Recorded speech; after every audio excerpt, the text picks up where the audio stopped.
안녕하세요. 오늘은 철로역정 복음을 위해 시험 봤다 시간입니다. 자, 읽어볼게요. 광야를 거의 다 지났을 무렵 신실은 무심코 고개를 돌렸다가 누군가 열심히 쫓아오는 걸 보았다. 크리스천과 신실을 알아보고 따라오는 게 아닌가 싶었다. 신실이 영적인 형제에게 말했다. 저기 우리 쪽으로 달려오는 사람이 누군지 아세요? 크리스천은 뒤를 돌아보며 말했다. 오, 전도자로군요. 나랑 아주 가까운 친구예요. 그렇군요. 나와 절친한 벗이기도 하죠. 신실은 반색을 했다. 좁은 문으로 가는 길을 가리켜준 사람이 바로 저분이거든요. 전도자는 두 순례자에게 다가와서 인사를 건넸다. 사랑하는 벗들이여, 평안히 지내셨습니까? 여기까지 오는 동안 도와주셨던 모든 분들도 평안하시길 빕니다. 어서 오세요, 전도자님. 크리스천은 큰 소리로 인사했다. 다시 뵙게 되니 지난날 친절을 베푸시고 영원한 상급을 얻을 수 있도록 성실하게 애써주셨던 기억이 새록새록 떠오릅니다. 반갑고 또 반갑습니다. 신실도 함께 웃으며 말했다. 우리처럼 가련한 순례자들에게는 전도자님 같은 길벗과 동행하는 게 얼마나 신나고 매력적인 일인지 아마 모르실 겁니다. 전도자는 둘의 안부를 물었다. 지난번에 헤어진 뒤로 무슨 일들을 겪으셨나요? 어떤 상황과 맞닥뜨리고 또 어떻게 대처했는지 궁금합니다. 크리스천과 신실은 마지막으로 만난 뒤로 무슨 일들이 있었으며 그때까지 어떤 어려움들을 헤쳐나왔는지 모두 이야기해 주었다. 참으로 행복하군요. 전도자가 말했다. 여러분들이 시험을 당해서가 아닙니다. 그걸 이겨내고 승리자가 되었으며 수많은 약점을 가졌다고 허다한 어려움을 겪었음에도 불구하고 믿음을 잃지 않은 까닭입니다. 이건 두 분뿐만 아니라 내게도 정말 기쁜 일입니다. 나는 씨를 뿌렸고 여러분은 열매를 거뒀습니다. 뿌린 이와 거둔 이가 함께 기뻐한 날이 올 겁니다. 두 분이 끝까지 견디고 지쳐서 넘어지지 아니하면 때가 이를 때 거두게 될 것입니다. 영원히 변치 않은 면류관이 눈앞에 있습니다. 그러므로 여러분도 그 면류관을 받을 수 있도록 힘껏 달리십시오. 면류관을 차지하러 떠나서 제법 멀리까지 가다가 뒤따라온 경쟁자들에게 승리를 뺏기는 일도 적지 않습니다. 그러므로 가진 것을 굳게 붙잡아서 아무도 면류관을 빼앗지 못하게 하십시오. 여러분은 아직 마귀의 사정권 안에 있습니다. 죄와 싸우면서 죽기까지 저항하지 않았다는 말입니다. 항상 하나님 나라를 바라보십시오. 아직 드러나지 않는 것들을 한결같은 마음으로 굳게 믿으십시오. 무엇이 됐든지 영원한 생명에 맞서는 것들이 여러분의 중심에 스며들지 않게 하십시오. 무엇보다도 마음을 살펴서 틈틈이 유혹의 손길을 내미는 정욕을 물리치십시오. 만물보다 더 거짓되고 아주 썩은 것은 사람의 마음이기 때문입니다. 얼굴을 부싯돌처럼 굳게 하십시오. 하늘과 땅의 권세가 모두 여러분들 쪽에 있습니다. 크리스천은 권면해 주어서 고맙다고 인사했다. 전도자가 선지자임을 깨달은 두 순례자는 더 많은 조언을 해달라고 부탁했다. 앞으로 여행을 계속해 나가면서 부닥치게 될 시험들에 맞서고 또 극복하는 데 도움이 될 만한 가르침을 받고 싶었던 것이다. 전도자는 둘의 요청을 기꺼이 받아들여서 이야기를 시작했다. 아들들이여, 하나님 나라에 들어가기 전에 수많은 고난을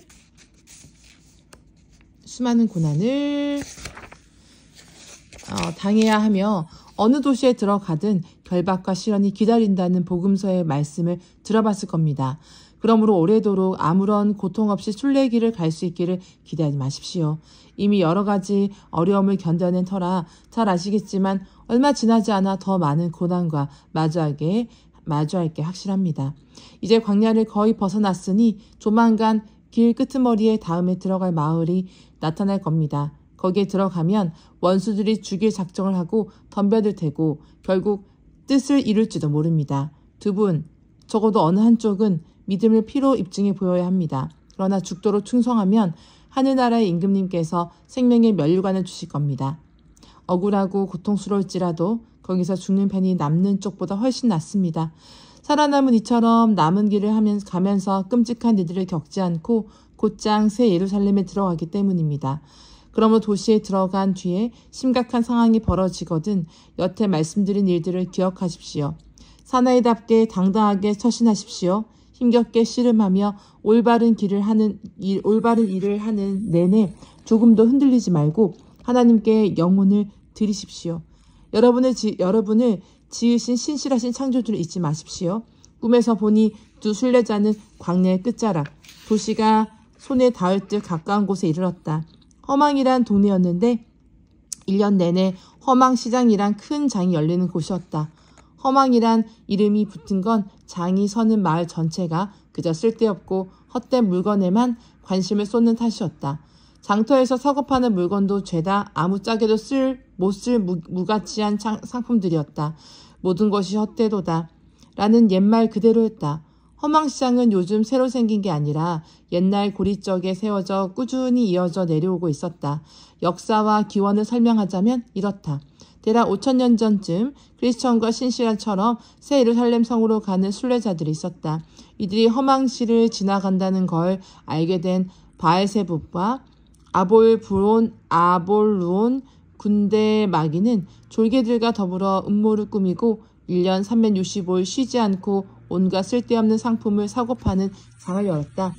집, 땅, 직업, 위치, 명예, 계급, 직함, 마을, 왕국, 정욕, 쾌락은 물론이고 매춘부 외설적인 놀이, 아내, 남편, 아이들, 주인, 종, 생명, 피, 몸, 영혼, 은금, 진주, 귀중한 보석류 따위의 눈길을 끄는 상품들을 빠짐없이 내놓았다.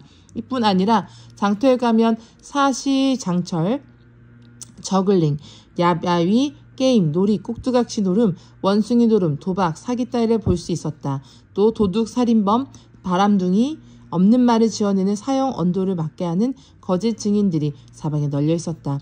규모가 작은 시장에도 구획을 나누어 적절한 상품을 취급하는 것처럼 허망시장 역시 판매되는 물품을 기준으로 구역과 상가, 거리를 잘 구분해 놓고 있었다. 영국 거리, 프랑스 거리, 이탈리아 거리, 스페인 거리, 독일 거리에서 갖가지 것들을 팔고 있었다. 어느 시장에나 주력 상품이 있는 법인데 허망시장도 그랬다. 여기서는 로마에서 만든 상품들을 내세우고 각광을 받았으며 영국을 비롯한 몇몇 나라들만 거기서 만든 제품을 탐탁찮게 여겼다. 앞에서 말한 것처럼 새 예루살렘으로 가려면 반드시 시끌벅적하게 장이 열리고 있는 이 도시를 지나가야 했다. 거기를 피해서 새 예루살렘으로 가는 순례자들은 이 세상 밖으로 나가야 했다. 왕께서도 세상에 계실 때 그분의 나라로 가기 위해서 이 동네를 가로지를 수밖에 없었다. 개인적으로는 주님을 붙들고 무가치한 잡동사니를 사라고 권했던 인물은 시장을 소나기에 틀어쥐고 있는 바알세붑이었을 거라고 생각한다. 심지어 이 작자는 그분에게 시장을 두루 보여주고 나서 자기에게 경의를 표하기만 하면 주인 자리에 앉혀주겠다는 얘기까지 했다. 은총을 입으신 주님을 이 거리 저 거리로 끌고 다니며 순식간에 세상 모든 왕국들을 보여주기도 했다. 그분은 지극히 고결하시고 하심으로 어떻게든 유혹에서 그 영광을 더럽히고 헛된 상품들을 팔아먹을 속셈이었다. 하지만 왕께서는 쓸모없는 잡동사니들에는 아무 관심을 보이지 않으셨으며 단 한 푼도 낭비하지 않고 그 마을을 떠나셨다. 허망시장은 크고 오랜 세월 이어져 내려온 역사 깊은 시장이었다. 이미 이야기한 것처럼 크리스천과 신실은 그 장터를 지나가야 했다. 둘은 천천히 걸음을 옮겼다. 그러나 장거리에 밭을 들여놓기가 무섭게 커다란 소동이 일어났다. 시장에 나왔던 이들의 관심이 일제히 두 순례자에게 쏠렸다. 여기에는 몇 가지 이유가 있었다. 첫째로 둘은 장터에서 물건을 사고 파는 이들과 차림새가 전혀 달랐다. 시장에 나왔던 이들은 놀란 토끼 눈을 하고 크리스천과 신실을 다 쳐다보았다. 더러는 멍청이들이라고 손가락질했다. 정신병자라거나 외지인들이라며 소곤된 이들도 있었다. 둘째로 둘의 차림새도 낯설었지만 그곳 주민들에게는 말투가 훨씬 더 거슬렸다. 크리스천과 신실은 시장에서 통용되는 세상 말이 아니라 언약의 왕국에서 사용하는 언어를 사용했으므로 두 나그네 이야기를 알아듣는 이가 거의 없었다. 그래서 시장 사람들은 너나 없이 둘을 야만인으로 여겼다. 셋째로 두 순례자가 시장에 깔린 상품에 눈꼽만큼도 관심을 보이지 않는다는 점이었다. 바로 이 부분이 장사꾼들을 가장 짜증스럽고 헷갈리게 만들었다.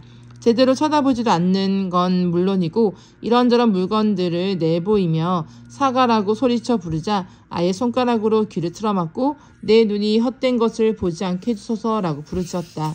그러곤 얻고 싶은 건 저 위에 있다는 듯 하늘을 우러러 보았다.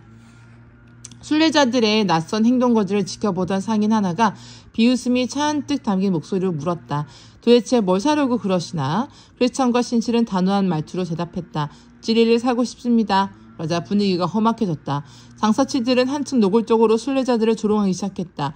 놀리고 비아냥거리고 비난했으며 두들겨 패주자고 부추기는 이들도 있었다. 마침내 순례자들 때문에 큰 소동이 벌어져서 걷잡을 수 없을 만큼 질서가 무너졌다. 상황이 워낙 혼란스러웠으므로 소식이 금방 시장 책임자의 귀에까지 들어갔다.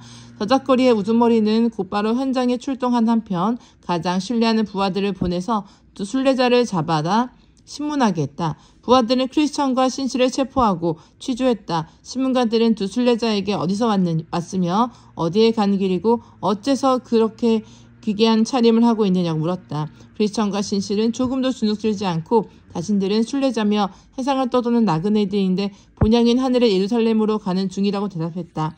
알로 이렇게 험한 꼴을 당하고 구금돼서 순례 여정을 계속하지 못할 만큼 주민들이나 장사꾼들에게 잘못을 저지른 적이 없다고 단언했다. 그리고 공격을 받는 유일한 이유가 있다면 물건을 팔려고 잡아끄는 상인들에게 사고 싶은 건 진리뿐이라고 대답한 게 전부라고 했다. 우두머리의 지시를 받은 신문관들은 크리스천과 신실을 취조하고 나서 둘 다 정신이 이상한 방랑자나 불량배로서 일부러 시장에 들어가 난동을 불렸다는 판결을 내렸다. 그러곤 두 순례자들을 끌어다가 매질하고 땅바닥에 쓰러뜨려 훅투성이로 만든 다음 우리 안에 가둬둬 오가는 이들의 구경거리를 만들었다. 장터에 들렸던 이들은 너나 없이 그 앞에서 잠시 걸음을 멈추고는 조롱하거나 욕을 퍼붓거나 내키는 대로 분풀이를 했다. 회장의 우두머리는 두 순례자가 당하는 고통을 지켜보며 연신 잔인한 웃음을 터뜨렸다. 하지만 크리스천과 신실은 차분하게 견뎌냈다. 고래고래 상스러운 욕설이나 막말을 내뱉어도 따뜻하고 부드러운 말로 대꾸했다. 누가 와서 저주를 쏟아내면 도리어 복을 빌어주었다. 악한 말에는 선한 말로, 상처를 주는 얘기에는 친절한 언사로 응대했다. 비교적 사려가 깊고 속이 뒤틀리지 않은 이들은 두 순례자를 끊임없이 핍박하는 난폭한 무리들을 비판하고 꾸짖었다. 하지만 군중들은 도리어 극렬한 증오심을 보이면서 누구든 역성을 드는 자는 철창에 갇힌 죄인들과 결탁한 배신자라고 목소리를 높였다. 순례자들을 감싼 이들에 대해서는 똑같은 형벌을 내려야 한다고 외치는 이들도 적지 않았다. 이성적인 주민들은 자기들이 보기엔 순례자들이 그저 조용하고 정신이 말짱해서 누구한테든 해를 끼칠 만한 사람들이 아니라고 주장했다. 시장에서 물건을 거래한 장사꾼들 중에도 두 나그네의 대신 철정에 갇혀야 마땅한 이들이 수두룩하다고 했다. 가시돋친 말들이 양쪽 진영을 오가더니 급기야 못싸움까지 벌어져 여럿이 다치고 깨졌다. 이런 사태가 벌어지는 동안 두 순례자는 품위 있고 지혜롭게 처신했다. 하지만 혼란이 가라앉자 신문관들은 크리스천과 신실을 다시 끌어내서 폭력 사태를 선동했다는 혐의를 씌웠다. 관리들은 둘을 형틀에 묶어놓고 인정사정 두지 않고 매질한 뒤에 족쇄를 채우고 쇠사슬로 꽁꽁 묶어 온 시장에 조리 돌렸다. 순례자를 동정하거나 변호한다든지 적극적으로 찬동하는 이들에게 겁을 주려는 속셈이었다. 이런 상황이 진행되는 내내 크리스천과 신실은 지혜롭게 행동했으며 말로 다 할 수 없는 수모와 비난을 인내하며 온유하게 받아들였다. 더러는 그런 모습을 보고 끝까지 순례자의 편을 들었다. 일이 그렇게 돌아가자 반대파들은 더 화가 나서 철창에 가두고 벌을 주는 것만으로는 충분치 않다는 결정을 내렸다. 시장 사람들을 모욕하고 기만했다는 제목을 붙여서 사형시키기로 한 것이다.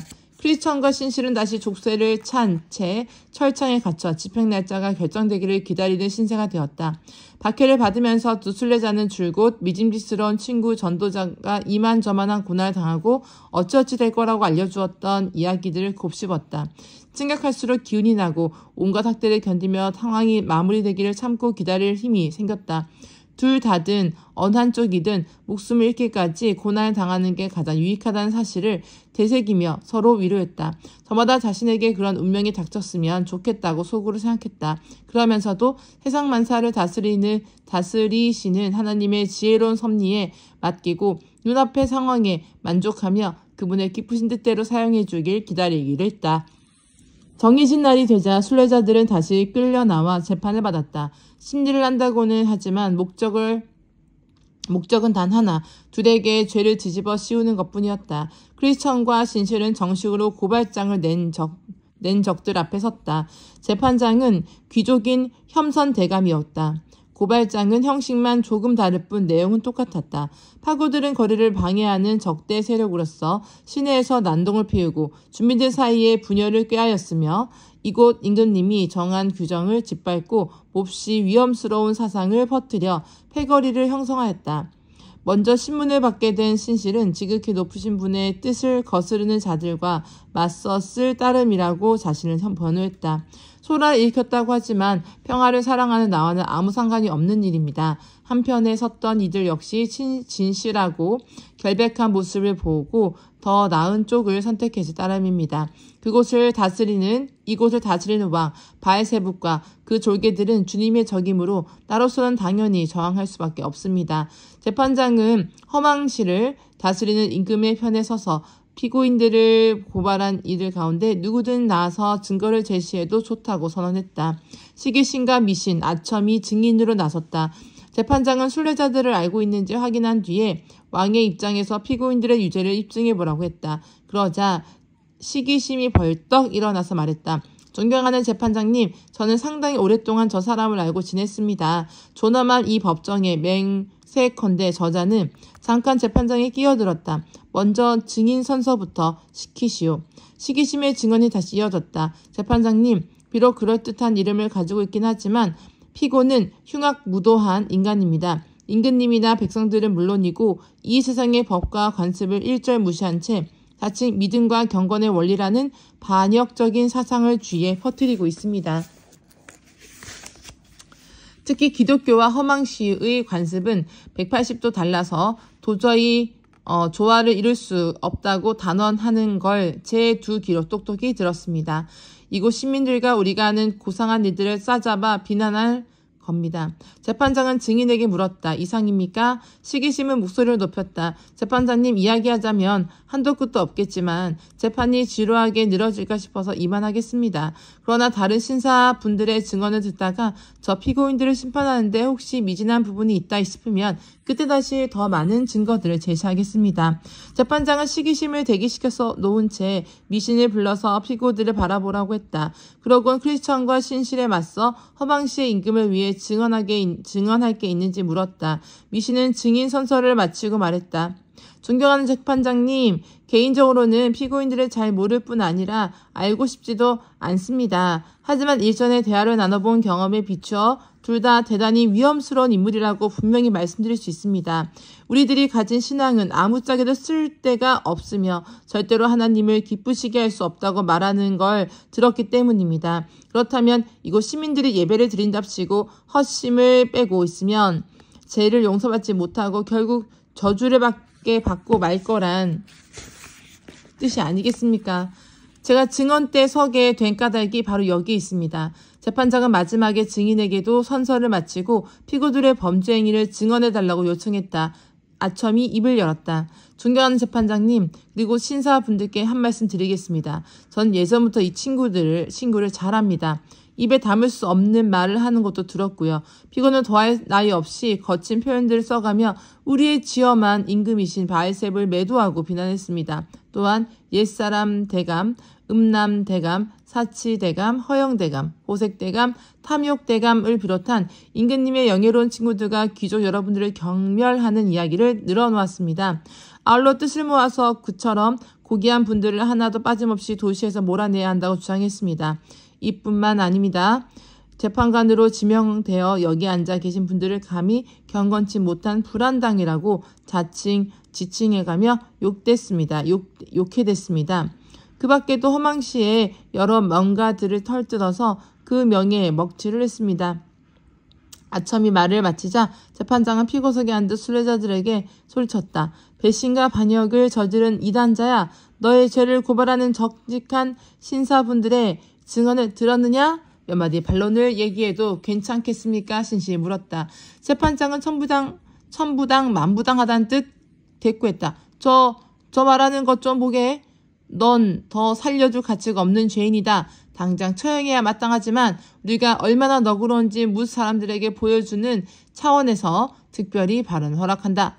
신실이 변론 시작했다. 우선 시규심 씨의 말씀에 답변하겠습니다. 나는 어떤 규칙이나 법률, 관습, 사람이든 하나님의 말씀에 어긋나면 기독교의 진리에 180도 위배된다고 말했을 따름입니다. 여기에 오류가 있다 말려주십시오. 여러분 앞에서 기꺼이 취소할 용의가 있습니다. 다음은 미신 씨가 지적하고 고발한 내용에 대해 변론했습니다. 내가 했던 말을 정확히 옮기자면 이렇습니다. 하나님을 예배하려면 거룩한 믿음이 필요한데 그런 믿음은 주님의 뜻을 드러내는 거룩한 계시가 있을 때만 거질 수 있습니다. 그러므로 하나님을 예배하면서 무엇이든 거룩한 계기와 어울리지 않는 일을 밀어붙일 수는 없는 법입니다. 그건 단지 영원한 생명을 얻을 수 없는 인간적인 마음에 지나지 않습니다. 마지막으로 아첨 씨가 고소한 문제에 대해서도 차분하게 말씀드리겠습니다. 허망시를 다스리는 임금과 신하들, 짐승 같은 무리들, 그리고 아첨 씨가 일일이 열거한 이들은 이 나라 이 도시가 아니라 지옥에 더 어울릴 겁니다. 주께서 내게 자비를 베풀어 주시길 빕니다. 재판장은 한쪽에 자리를 잡고 소송 과정에서 오가는 말과 행동을 주의 깊게 관찰하고 있는 배심원들에게 말했다. 여러분 지금까지 시내에서 큰 소동을 일으켰던 피고를 지켜보셨습니다. 그리고 점잖은 신분들의 증언도 경청하였습니다. 거기에 대한 저자의 답변과 고백도 들었습니다. 이제 피고를 수용에 처할지 아니면 석방할지 결정해 주십시오. 하지만 판결을 내리기 전에 허망시의 법률에 관한 잠시 설명해 드릴 필요가 있을 것 같습니다. 우리 임금님의 종이었던 바로 대왕 시절에 제정된 법령이 있습니다. 이곳에 중교와 어울리지 않는 신앙이 성장하고 번창해서 지나치게 강력해지는 걸 막기 위해 말썽을 일으키는 가능성이 있는 자들의 아들은 무조건 강물에 빠뜨려 죽이도록 규정하고 있습니다. 우리 임금님의 또 다른 신하였던 브누간데살의 대왕 통치 기간에 제정된 법에는 큰 금우상 앞에 엎드려 예배하지 않으면 누구든 맹렬하게 타오르는 풀무에 집어 던져지라고 적혀 있습니다. 다리오 왕 차례에 나온 법규에 따르면 임금을 제한 다른 신의 이름을 부르는 자는 지위를 가리지 않고 사자굴에 쳐넣게 되어 있습니다. 지금 여러분 앞에 서 있는 이 반역자는 생각뿐만 아니라 말과 행동으로도 이런 법규들을 모조리 어겼습니다. 이건 도저히 용납할 수 없는 범죄입니다. 차근차근 짚어보십시오. 바로가 만든 법은 아직 실행에 옮기지 않았지만 장차 저지를 수도 있는 잘못을 막으려는 뜻이었습니다. 하지만 여러분 앞에 있는 피고의 죄는 명명백백합니다. 이미 말씀드린 두 번째, 세 번째 법령을 기준으로 살펴봐도 마찬가지입니다. 피고인이 이곳에 신앙의 이의를 제기하고 있다는 점을 여러분도 잘 아시리라 믿습니다. 제 입으로 자백한 반역죄가 죄만 가지고 사형에 처하도록 남습니다. 재판장의 설명을 듣고 배심원들은 열방으로 나아가서 논의를 벌였다. 맹목, 무용, 악의, 호색, 허송, 지금, 성급, 자만, 증오, 거짓말쟁이, 진의, 흑암, 완고 등의 여기에 참여했습니다. 한 사람씩 들어가면서 의견을 밝힌 뒤에 그 뜻을 모아 만장일치로 신실에 대한 유죄 판결을 내렸다.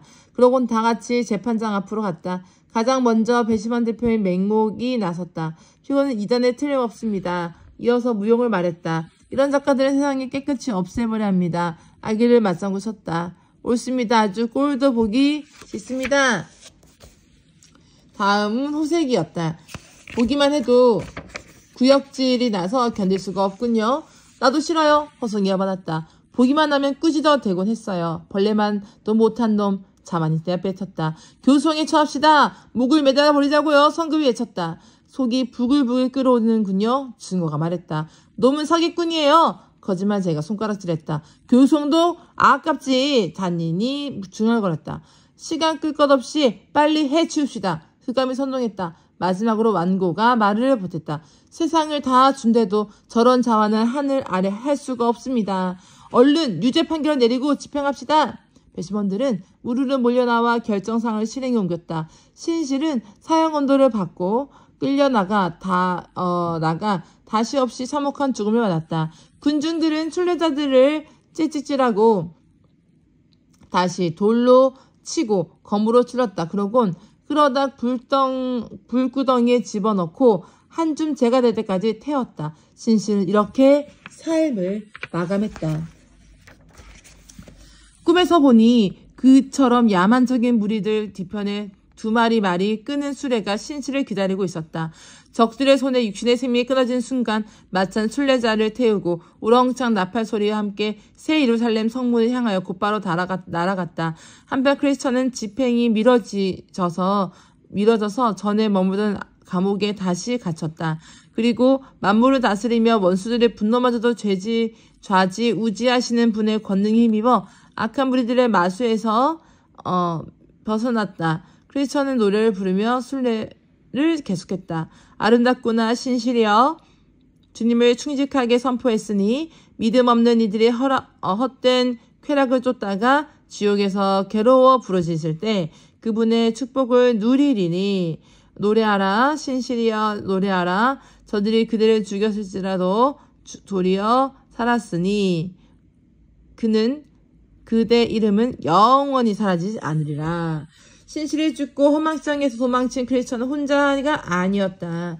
소망, 본래 이름은 다른 의미였지만 크리스천과 신실의 장터에서 온갖 고난을 겪으면서 보여준 언행에 감동해서 그렇게 바꿔 부르기 시작했다. 자, 소망이란 남자와 함께하였다. 소망은 순례를 마칠 때까지 동행이 되기로 약속하고 형제의 언약을 맺은 뒤에 여행에 합류했다. 이렇게 해서 한 사람이 죽음으로 진리를 선포하자 곧 다른 사람이 그 죄에서 일어나 순례의 길을 가는 내내 크리스천의 동반자가 되었다. 소망은 적절한 때가 되면 허망시에서도 수많은 이들이 뒤따라 새 예루살렘 성을 향해 가게 될 것이다 라고 크리스천에게 속삭였다. 와, 복음을 위해 시험을 봤다. 결국 신실이 떠났지만 그 남은 자의 또 동력자를 붙여주심으로 함께 갈 수 있는 순례길이 되고 있습니다. 또 그 다음 장이 기대됩니다. 감사합니다.